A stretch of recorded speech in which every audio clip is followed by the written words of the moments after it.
In today's video, I'm going to walk you through how to open a Figma local file with a complete and easy-to-follow guide.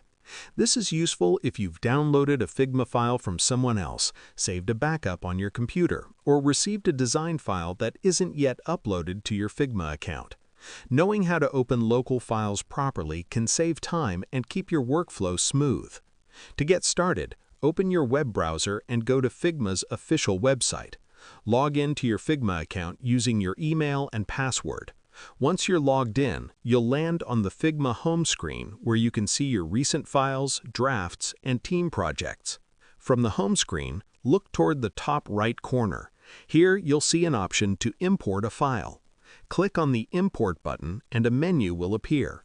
From that menu, choose the option that says Import from Computer. This allows you to upload files that are saved locally on your device.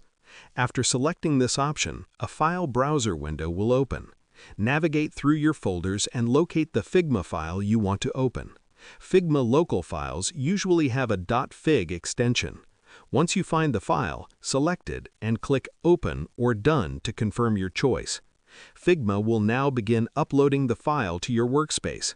After the import process is complete, the file will appear in your Figma dashboard just like any other project. You can click on it to open, edit layers, update designs, or share it with your team for collaboration. That's all there is to it.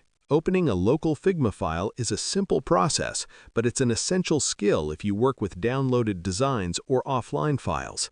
If this guide helped you, don't forget to subscribe for more beginner-friendly Figma tutorials, and I'll see you in the next video.